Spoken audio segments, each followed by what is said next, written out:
بسم اللہ الرحمن الرحیم۔ السلام علیکم ناظرین، آپ دیکھ رہے ہیں صدائے پاکستان ٹی وی۔ پاکستانی قوم بہت جلد بھول جاتی ہے، مری والا سانحہ بھی ہم جلد ہی بھول جائیں گے۔ بھول جانے کی فطرت میں اللہ تعالیٰ نے خیر کے بہت سے پہلو رکھے ہوتے ہیں۔ بھول جانے سے وقت کے ساتھ ساتھ غم اور دکھ کا احساس بھی کم ہوتا چلا جاتا ہے، مگر ہمارا بھول جانا اکثر فطرت کے مطابق نہیں ہوتا۔ ہم اپنے معاشرتی گند کو کلین کے نیچے چھپا دیتے ہیں۔ ہماری حکومتیں اور انتظامیہ بلند و بالا دعوے کر کے دوبارہ سے خواب غفلت میں مدہوش ہو جاتے ہیں۔ مسئلہ جوں کا توں رہتا ہے۔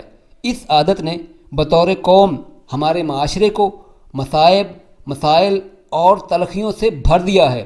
ہم کسی بھی واقعہ پہ آنسو بہاتے ہیں، واویلا کرتے ہیں، ایک دوسرے کو برا بھلا کہتے ہیں، الزامات لگاتے ہیں۔ نہ تو ہم بطور پاکستانی اور نہ ہی ہماری حکومتیں ذمہ دارانہ کردار ادا کرتی ہیں۔ مری میں کتنے ہی معصوم جان کی بازی ہار گئے۔ وجہ کیا تھی؟ ہر پاکستانی جان چکا ہے۔ سوشل میڈیا کے اس دور میں کوئی چیز اوجھل نہیں رہتی۔ مقامی ہوٹل مافیا کی بے حسی، حکومتی انتظامیہ کی نااہلی نے کتنے ہی گھروں کے چراغ گل کر دیے، جس پہ ہر پاکستانی افسردہ اور غم زدہ ہوا۔ لیکن ناظرین، اندازہ کیجئے کہ 1-2 روز ہی گزرے ہوں گے، بہت حد تک یہ واقعہ قومی منظر سے دھندلانا شروع ہو گیا ہے، اور چند دن کے اندر اندر ہم اس حادثے کو مکمل طور پہ فراموش کر چکے ہوں گے۔ نہ مدعی نہ شہادت، حساب پاک ہوا۔ یہ خون خاک نشینہ تھا، رزق خاک ہوا۔ یہاں سب سے بڑا سوال یہ پیدا ہوتا ہے کہ اتنا واویلا، شور، اتنے بڑے بڑے دعوے اور الزامات کے باوجود ہوٹل مافیا اور حکومتی نااہلی پہ کیا کچھ ہوا؟ پنڈورا لیکس کی طرح ایک لولا لنگڑا کمیشن اور کمیٹی بنے گی اور سب کچھ اندر کھاتے خاموشی چھا جائے گی۔ ایسے میں معاشرے یار ترقی نہیں کرتے، بلکہ نظام کی کانٹ چھانٹ کی جاتی ہے، وجوہات تلاش کی جاتی ہیں، غلطیاں دور کی جاتی ہیں، قصورواروں کو سزا دی جاتی ہے۔ مشینری نہیں ہے، مینجمنٹ نہیں ہے، نظم و ضبط نہیں ہے، تو ایک نیا سٹرکچر اور میکانزم بنایا جاتا ہے، اور آئندہ کے لیے حادثات اور سانحات سے بچنے کی پوری تگ و دو کی جاتی ہے۔ مری میں 3 بڑے فیکٹر تھے جس کی وجہ سے یہ دل ہلا دینے والا واقعہ پیش آیا۔ ایک تو لا علمی اور حالات سے آگاہی کا نہ ہونا تھا۔ ہر کوئی اندھا دھند بھاگ رہا تھا، جی جا کر سنو فال دیکھنی ہے۔ کسی کو کچھ پتہ نہیں تھا کہ اس طرح اچانک حالات میں کیا کیا جاتا ہے۔ دوسری وجہ مقامی ہوٹل مافیا، جو کسی اصول، دائرے اور ضابطے میں نہیں تھے، جو من مرضی کرتے رہے۔ تیسرا حکومتی انتظامیہ کی بدترین نااہلی تھی۔ مری کی ہوٹل یونین نے پریس کانفرنس میں سارا ملبہ حکومتی انتظامیہ پہ ڈال دیا ہے اور خود کو بری ذمہ قرار دیا ہے۔ اگر صدائے پاکستان ٹی وی اپنی ذاتی رائے کا اظہار کرے تو یہ واقعہ ہی ہر لحاظ سے حکومتی نااہلی ہی تھی، جس کی وجہ سے یہ دل خراش واقعہ پیش آیا، کیونکہ ہماری بیوروکریسی اور اس کے نیچے چلنے والے ادارے حالات سے بے خبر اور سخت سست ہوتے ہیں۔ اگر ہوٹل مالکان نے من مرضیاں کی ہے یا بے حسی کا مظاہرہ کیا ہے تو یہ بھی حکومتی غفلت ہے کہ مری میں کیا کچھ ہوتا ہے کسی کو کوئی پتہ ہی نہیں۔ مری والے ظالم اور بے حس ہیں تو یہ تجزیہ بالکل درست نہیں ہے۔ جہاں بھی قانون اور سسٹم کمزور ہوگا تو وہاں لوگ من مرضیاں کرتے ہیں، ظلم ہوتے ہیں، بے حسی ہوتی ہے۔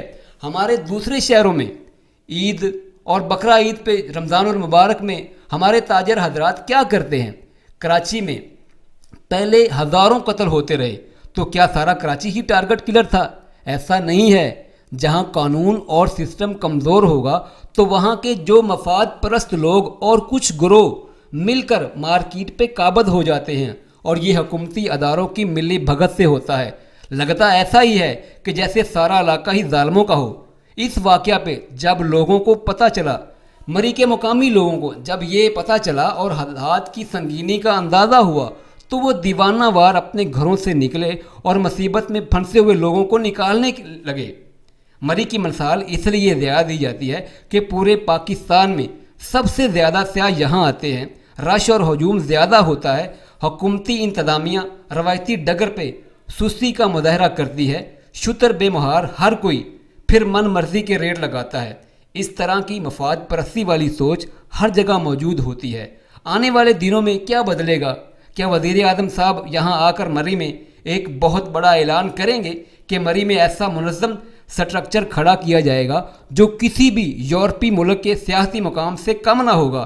2 نمبری لا قانونیت کا ہمیشہ کے لیے یہاں سے خاتمہ ہوگا، ادارے فعال اور چاقو چوبند ہوں گے، ہوٹل اور ریسٹورنٹ مالکان پورے نظم و ضبط سے حکومتی گرفت میں لائے جائیں گے، سڑکیں کھلی ہوں گی اور قانون شکنی کی سخت سزا ہوگی، مری کو جدید سہولتوں سے آراستہ کیا جائے گا۔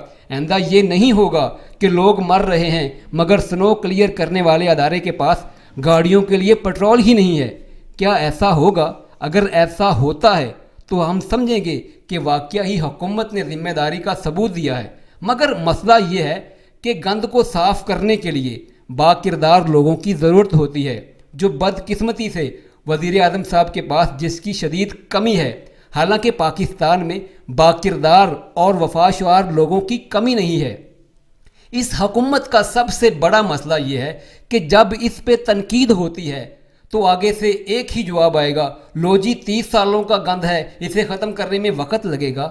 حضور، بات یہ ہے کہ جب 30 سالوں کے گند میں 5 سال کا اور گند شامل ہوگا تو عام پاکستانی تو تڑپے گا۔ اتنا بڑا واقعہ ہوا، مرحوم ASI نوید اور اس کی فیملی 24 گھنٹے وفاقی دارالحکومت کی بغل میں تڑپتے رہے، امداد کے لیے پوری دنیا کو پتہ چل گیا، مگر ہمارے ادارے خواب خرگوش رہے اور اپنی روایتی سستی اور ناہلی کی وجہ سے کچھ بھی نہ کر سکے۔ یہ حادثے ہمیں اللہ تعالیٰ کی طرف سے بیدار کرنے کے لیے آتے ہیں، اگر ہم بیدار ہونا چاہیں۔ رہی بات اپوزیشن کے بددیانت کھرب پتی سیاست دانوں کی، جو گرم گرم کمروں میں بیٹھ کر سیاست جھاڑ رہے ہیں، کیونکہ ان کی حکومتوں میں بھی ایسا ہی کچھ ہوتا رہا ہے۔ اس حکومت پہ تنقید اس لیے ضروری ہے کہ یہ بھی اسی روش پہ چل رہی ہے۔ ان سب کو شرم آنی چاہیے، خدا کا خوف کھانا چاہیے۔ آخر پہ وہ لوگ جو اپنے مصیبت میں پھنسے ہوئے بھائیوں کی مدد کے لیے آئے، وہ پاک فوج تھی، جماعت اسلامی تھی، جماعت الدعوہ تھی، منہاج القرآن اور دعوت اسلامی تھے۔ یہ ہیں ہمارے اصل ہیروز، ان کی ہر طرح سے تحسین کی جانی چاہیے اور یہ قابل تعریف لوگ ہیں۔ ہماری عوام کو محلات میں پلنے والے مگر مچھوں کو پہچاننا ہوگا، جن کی وجہ سے ہمارے حالات بدل نہیں رہے۔ تو ناظرین، یہ تھی آج کی صدائے پاکستان ٹی وی کی صدا۔ خوش رہو، آباد رہو اور اپنے قرب و جوار میں بسنے والے سبھی لوگوں کا خیال رکھو اور اپنے نظریہ حیات اور اسلامی تشخص سے جڑے رہو۔